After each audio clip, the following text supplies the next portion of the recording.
Hello there, my lovely frugal friends. It is my favourite time of year, and if you are watching these videos and you've been watching them for the past few years, you know that April is wild garlic time. So I am in my favourite spot, out with the Tinkerbell, the Stink, and we're going to collect some wild garlic. Now, I've mentioned before and I will mention again, don't harvest loads, just take 1 or 2 leaves from each plant, don't take any of the flowers, and you will be good to go, because it spreads like wildfire. Because this side has done really well, and now on the opposite side of the path, I don't know if you can see there is even more wild garlic there as well. So I'm going to harvest and we're going to go home and we're going to see what we can do with it. Right, this is what I got. I normally get about a colander's worth. We're going to give this a rinse, obviously, because it's been grown outside, so we're going to have to give it a rinse. I mean, I look at each leaf before I pick them to make sure there's no obvious marks of dirtiness, you know, the occasional bird poo. So I'm very selective over which one to get. Never get any that are too close to the edge of the pavement. Just try and reach further back so that we're a little bit more clean. And we're going to give, like I say, just give that a bit of a rinse, let that drain off.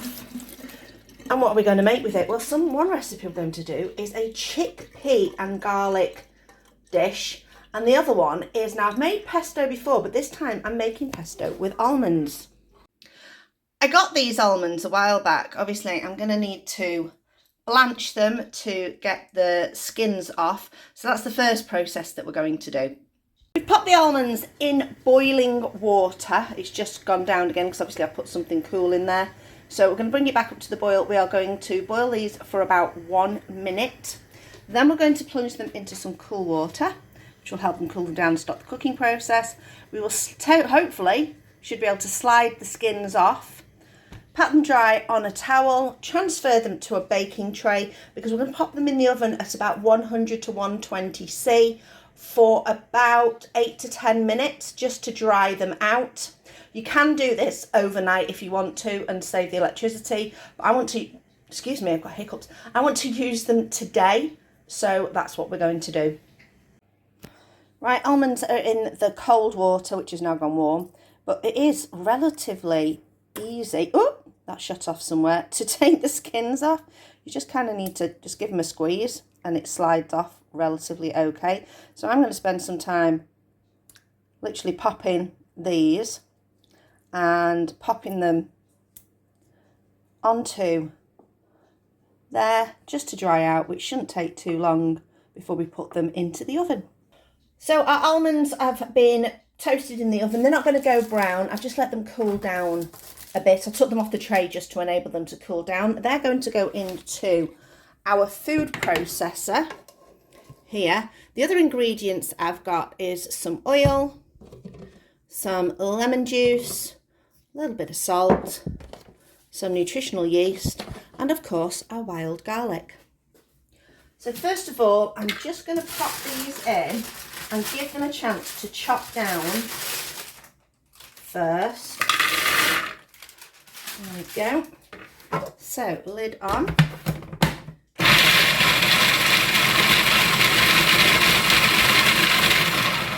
How's that looking? No, bit more, bit of a higher speed, I think.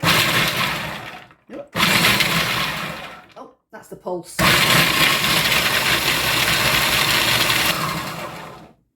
There we go. We've got a bit steamy because obviously there's still a little bit of moisture in there. So now I'm going to put in some nutritional yeast. I'm going to put in about 2, 3, 4 tablespoons of nutritional yeast to start with. Then I'm going to pop in our wild garlic, but I'm going to make sure I've chopped it up first because I think the blades will coat better with it chopped up a bit smaller. And the way I'm making it chopped up is I'm literally just tearing it. It's still quite moist, so this is going to add a little bit of moisture to this because it's just come straight out of the colander. Smells so good. There we go. Pop that in. Just give my hands a little wipe because I'm a little bit green. There we go. Right. And now it is time to start blasting this and start drizzling in. I'm going to put a little bit of lemon juice in to start with because I do like it bright. So about a teaspoon of lemon juice. And then it's getting this on and getting some oil in.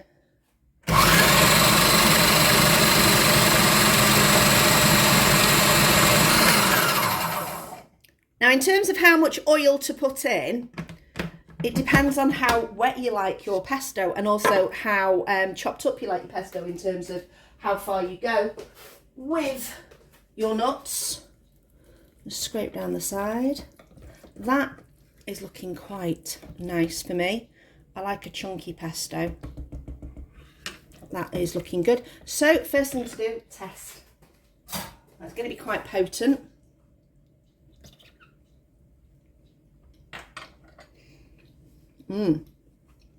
Definitely more lemon. And a pinch of salt. A good pinch of salt. And a little bit more nutritional yeast. Just to amp up the cheesiness of it. Because at the moment it's very almond forward. Give that a mix.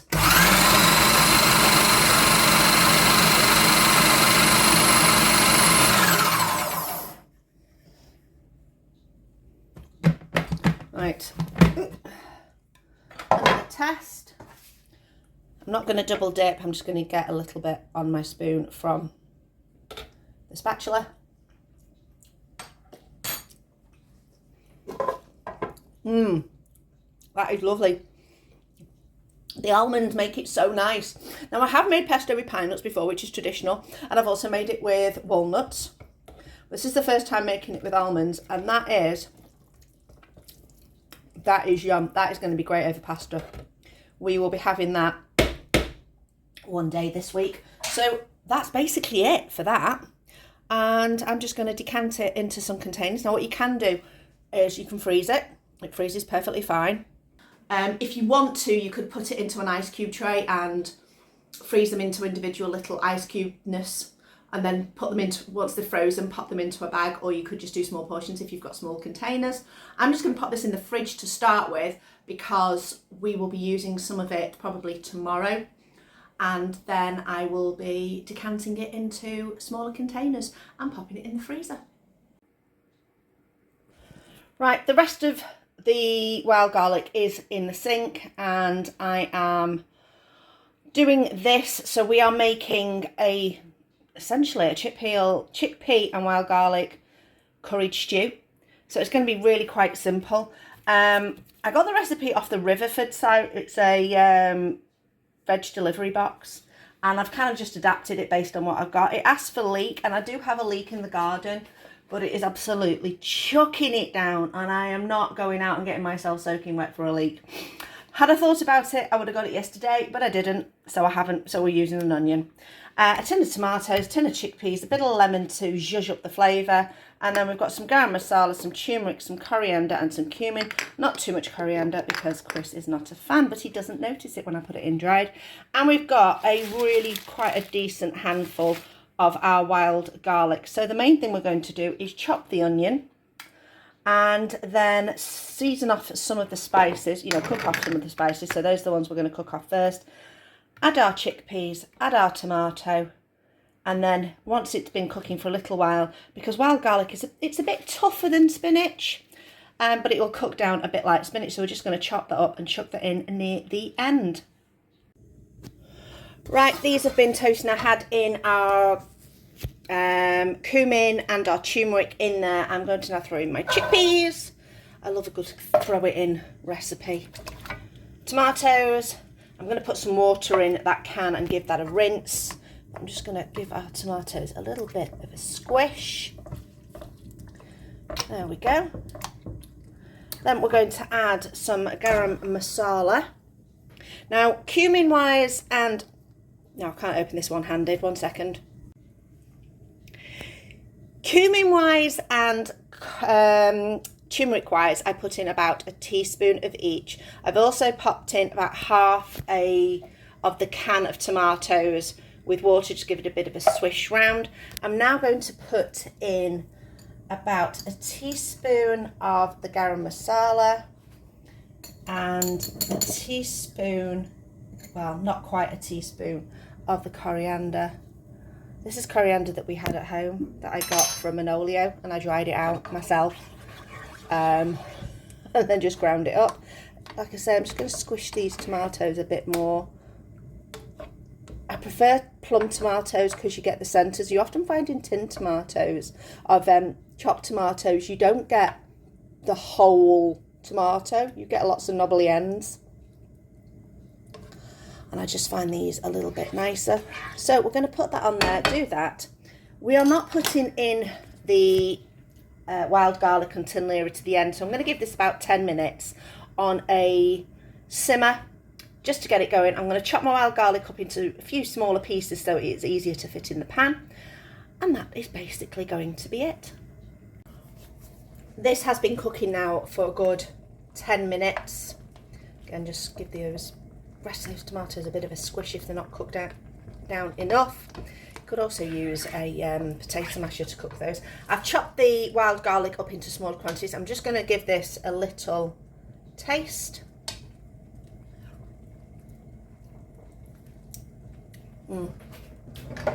Little bit more garam masala, I'm thinking.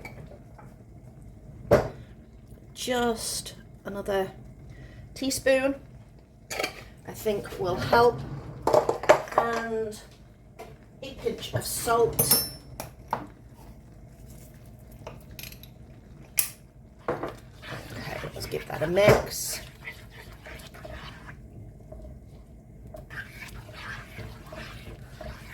There we go.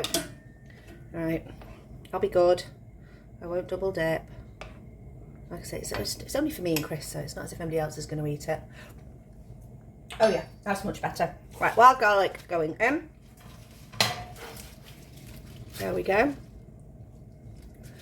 And what I do, just to kind of help this along a bit, is I love a pizza lid. These are pizza trays. They're great, but they fit perfectly on my frying pan. So I'm just going to turn that heat down slightly and just leave this to do its thing as just like steaming the wild garlic and getting that to cook down. So the garlic's cooked down. Like I say, it's like spinach. It cooks down a lot, but it's a bit better than spinach because it doesn't cook down too much. I'm going to get a fork to try. Right, we're going to try a bit of everything now and see how it is. So a bit of wild garlic, a bit of tomato, a bit of chickpeas. So if I can actually get it on my fork. There we go. There we go. Let's go.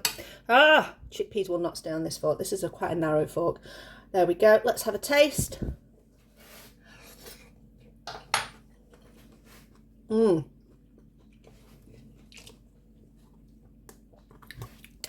Splash of lemon. This is going to be delicious over rice. We can even have it over a jacket potato.